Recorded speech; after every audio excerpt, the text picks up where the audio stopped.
Sucesos, historias bien contadas.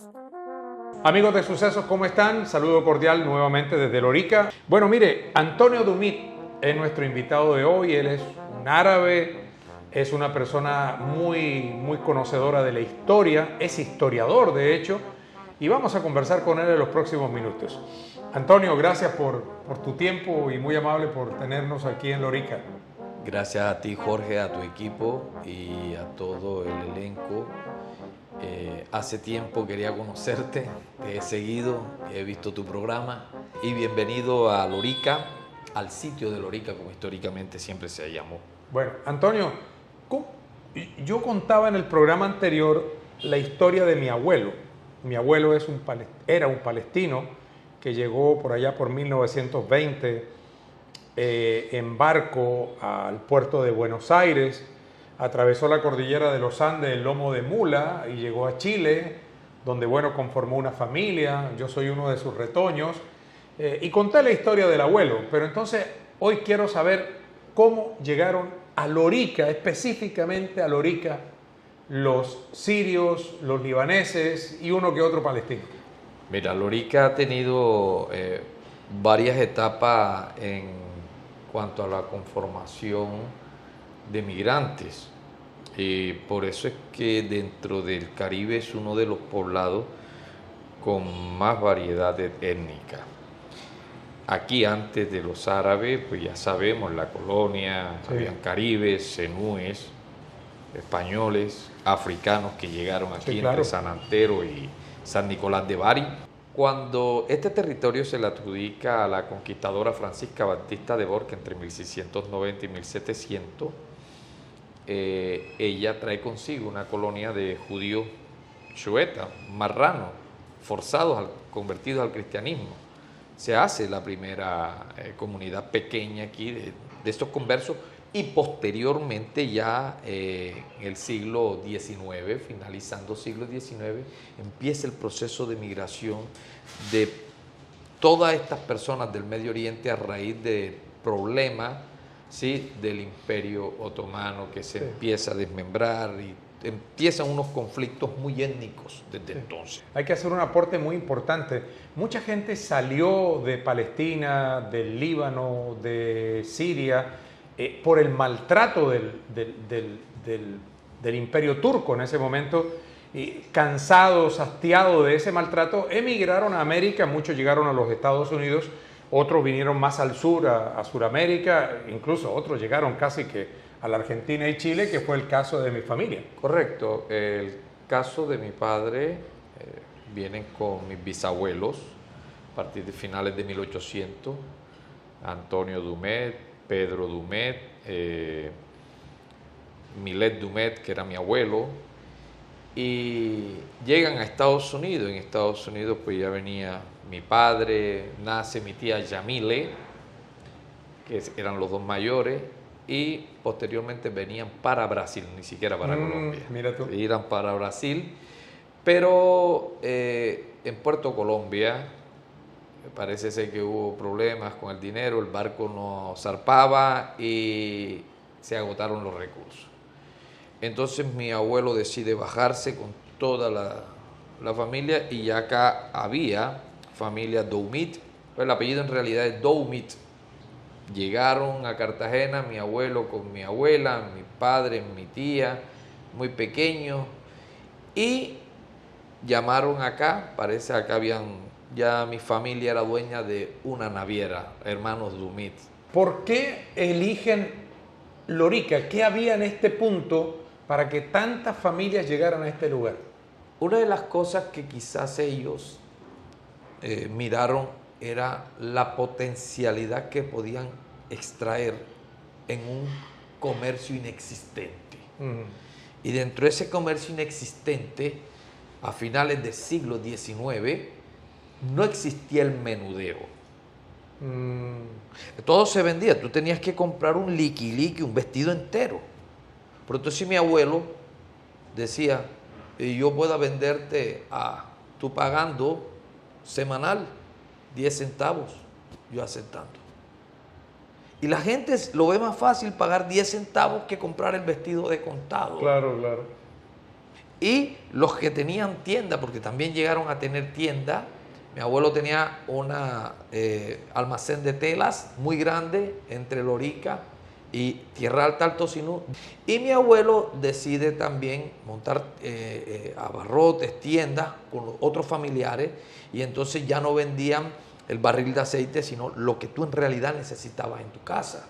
Ya no te vendían por lo menos el quintal de arroz, sino lo que tú necesitabas. No, yo lo que necesito son 4 onzas porque no tienes más. Y empieza ese proceso de menudeo, que es lo que yo llamo la reactivación económica para la época en Colombia. Claro. Porque se extiende.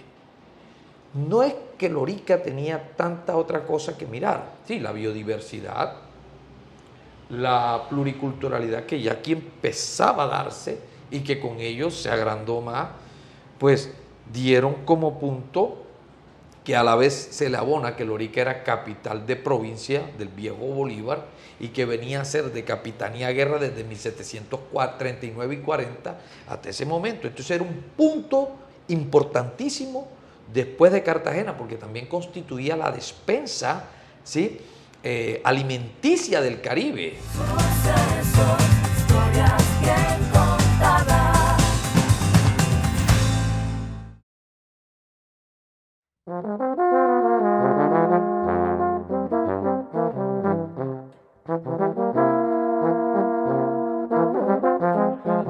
Pero no solamente trabajaron el comercio, también expandieron su potencialidad en el tema de la ganadería, del Sí. cultivo, precisamente viendo ese potencial del que tú estás hablando. Sí, en el caso, en mi familia hubo ganaderos, hay ganaderos, pero también hay otra parte que es los primeros talleres de mecánica diésel, mecánica automotriz. Mira tú.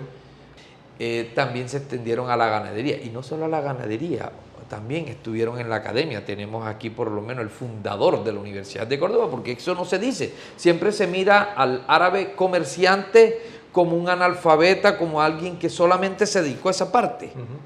Pero también tenemos gente académica. Ahora, ¿en qué momento ellos comienzan a ver la posibilidad de emigrar de Lorica? Porque hubo una gran Sí. migración. ¿Por qué se dio ese fenómeno? Bien. Muchos ya vieron Cartagena, vieron Barranquilla. ¿Qué pasó? Uno de mis grandes profesores, fuera de Manuel Zapata Olivella, fue Fernando Díaz Díaz, doctor en historia. Una vez dialogando con Fernando, le pregunté: maestro, en el libro Santa Cruz de Lorica que usted escribe, dice: el progreso se venga de Lorica. Ajá. Se venga, el progreso vengándose Sí. de Lorica. Ajá. Y él me dijo: mira, todo era barato cuando era fluvial. Y a partir de que los paisas Las carreteras. empiezan a hacer las carreteras, Sí, sí, sí. todo se encarece. Sí. ¿Ya? Y aparte de encarecerse, empieza la politiquería a monopolizar muchas cosas. ¿Qué pasó? Que los insumos que traían de Cartagena y que venían del exterior empezaron a encarecerse. Entonces me era más fácil, en vez de tener la fábrica aquí, la pongo en Cartagena. Sí. Y recordemos que esas carreteras, si yo recuerdo, finalizando los 70, íbamos a Montería y eran 2 horas y media de aquí a Montería, 3 horas. ¿Te imaginas de Cartagena acá? Sí, sí, sí, sí. Amén de que aquí también se formaron otras situaciones, ¿no? Algunos conflictos no buscados, y digo no buscados porque nadie quiere accidentalmente asesinar a nadie. Hubo un accidente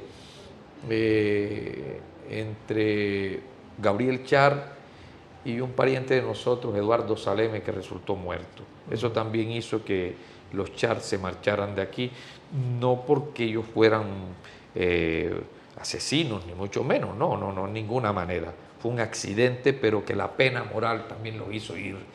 Y aparte de encarecer todo, pues...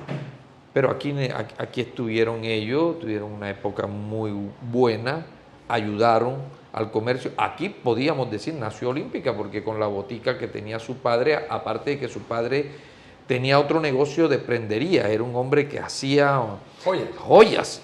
Era un hombre tremendo, el maestro Ricardo Char.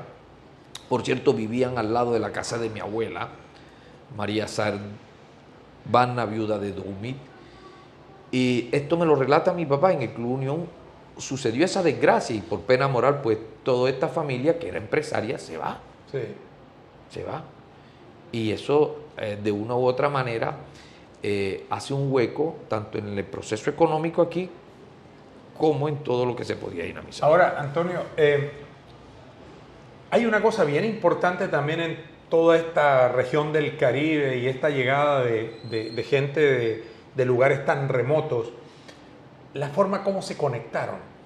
O sea, por decirlo de alguna manera medio romántica, podríamos decir que fue un amor a primera vista. El que vino de afuera sintió que esta era su patria, después de haber abandonado su lugar de origen. Y creo que en muchas ocasiones, aunque fueron rechazados, terminaron siendo, digamos que, adoptados. Y de eso vino también el tema gastronómico, el tema cultural, en algunos casos el religioso. O sea, creo que hubo un amor a primera vista de ellos hacia la tierra que los acogió. Sí, yo siempre he dicho que de las personas más agradecidas que existen en el planeta, estamos los que tenemos sangre del Medio Oriente. Son gente muy agradecida. Por costumbre, por religión, Sí. espiritualidad, somos agradecidos. Pese a que aquí también hubo xenofobia por parte del conservadurismo y de la impulsado por el ente eclesiástico, y que hicieron un listado, y eso está documentado en el libro de historia de mi profesor Fernando Díaz Díaz. O sea, la cosa no fue tan fácil. No fue tan fácil, hicieron un listado de todos los inmigrantes que debían irse del pueblo. No, caramba. Hicieron, entre eso estaba mi familia, hasta que alguien, cuando ya se reunieron en la plaza pública arengando, fuera de aquí, cebollero, fuera de aquí, mi papá me contaba que les decían las vacas porque comían muchas verduras, hediondos a cebolla, lárguense. Alguien levantó la mano del pueblo y dijo: un momento, se van a ir, sí, pero quiero decirles algo, analicemos la lista. Y empezaron a analizar la lista. Fulano de tal, los Cleles, sí, son los dueños de los talleres mecánicos. Quedamos sin mecánicos. Los Doumit son los dueños de las navieras. Quedamos sin barcos para trasladarnos. Los Salemes son los dueños de todas las telas. Quedamos sin venta de tela.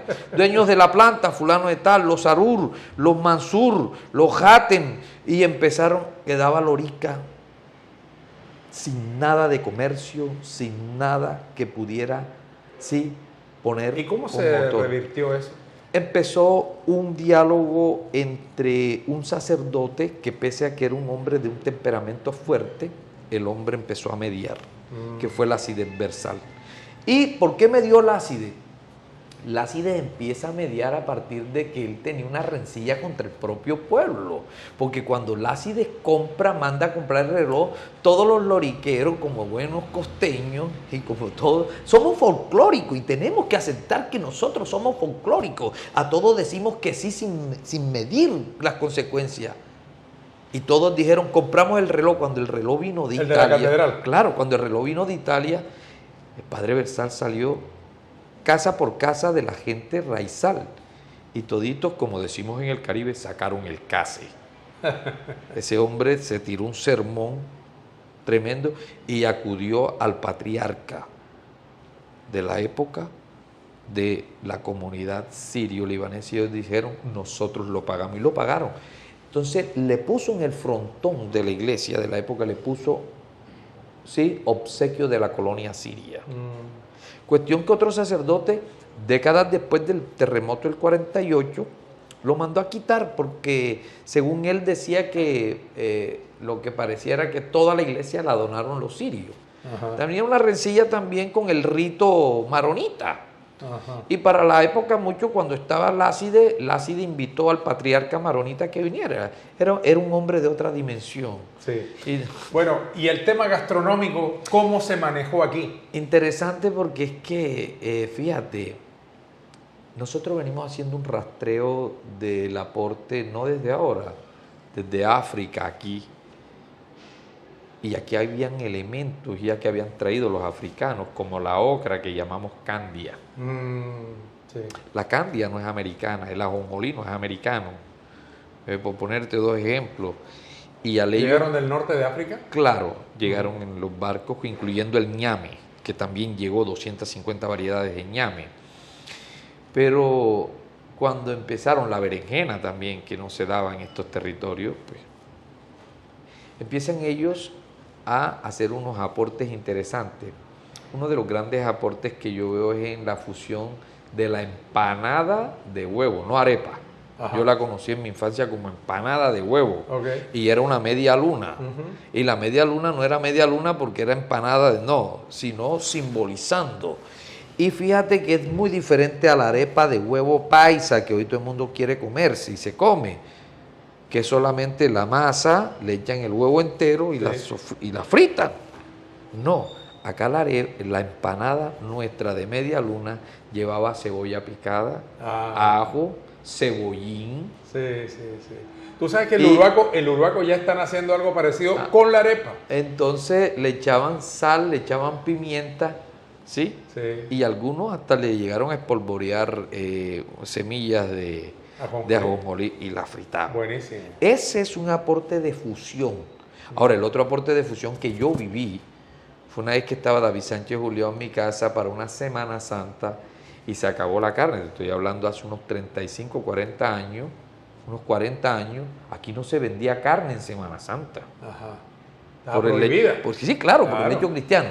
Y mi padre sale a comprar carne para hacer kibbe. No encontró. Nadie le vendió un carnero para sacrificar. Mi padre compró 4 palanganas de moncholo ahumado, los mandó a expurgar y hizo el primer kibbe de moncholo.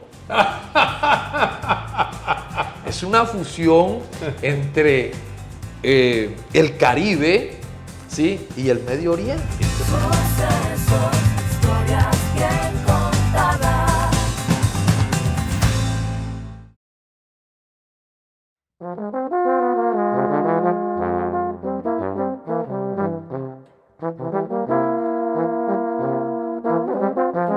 La historia del kibbe en esta zona, ¿cómo es? En esta zona llegaron familias cristianas. Lo que imperó aquí, a diferencia del kibbe que se da en el norte de La Guajira, en Maicao, Sí. hay una diferencia.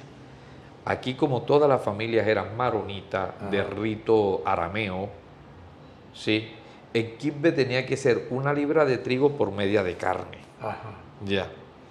Y los primeros que hacen eso son todos los sirios y la parte de los que vinieron de Sagle, que eran de la misma, pues hablaban aparte del árabe, el arameo. Familias tradicionales como los Hatem son los primeros que empiezan, y los Doumit, que siempre se caracterizaron por la cocina. Y bueno, y esa historia de ese kibbe se extiende tanto a que ya las familias que trabajaban en casas de libaneses y sirios lo aprendieron a hacer y lo reproducían en su casa, quizás no con las mismas técnicas porque de pronto no tenían los mismos, ¿cómo te digo?, ingredientes o especies, pero hay algo aquí las negras pereas hacían un kibbe tremendo. Y una vez mi padre, Juan Yar, en los años 80, Francisco José Hatem, Juan Gozaín, estaba también mi tío Anuar, estaba también David Sánchez Juliao, se han comido una palangana de kibbe impresionante, todas se la acabaron. Ajá. Cuando terminan de comerse los kibbe, dice una de las negras: caramba, estos turcos si les gusta la comida de nosotros, se comieron todos los kibbes. ¿Qué me enseña eso? Que kibbe dejó de ser un elemento constitutivo de la gastronomía sirio-libanesa para pasar y hacer una transculturación, y ya hoy hace parte de cualquier familia del Caribe y no solo del Lorica. Antonio, qué buena conversación. Quiero terminar leyendo un poema, Jorge. Por supuesto. Y lo he titulado Tejilín de Baba Sheikh Mansur ibn Saher. Baba, ya no existe un arcoíris más allá de mis ojos que impida el Mabul. El tiempo del Gueinón ha llegado para pisotear los miles de voces que intentan gritar. La sangre duele, los ojos duelen y el alma se agrieta ante el sable de la traición. Ya no diviso el cielo estrellado de Bagdad, ni nuestro rezo diaspórico se escucha en el cótel, ni el olivo nos unge con su aceite, ni nos alimenta con su fruto, ni la llama del ciprés ilumina mi camino, ni los pájaros vuelan en su tiempo. Aquellos que comieron en nuestro plato hoy ladran como perro en nuestro rostro. Baba Sheikh Mansur ibn Saher entonces me dijo: cuando entres al Gan Edén, verás frente a ti el árbol del bien y del mal. No seas como los perros que comen de él. Esfuérzate, sé valiente y dirige tus pasos al centro donde encontrarás Etz Hayim. Come de su fruto, pero nunca olvides, hijo mío, jamás confíes en aquellos que para peticionar ante Boleorán, nuestro Dios, tienen que cambiar el tono de su voz. Bueno, Para ti, mi hermano. que Dios te bendiga. Muchas gracias, Antonio. Feliz tarde para todos, gente linda. Nos vemos el próximo sábado a la misma hora, 1 en punto de la tarde. Que Dios los bendiga a todos.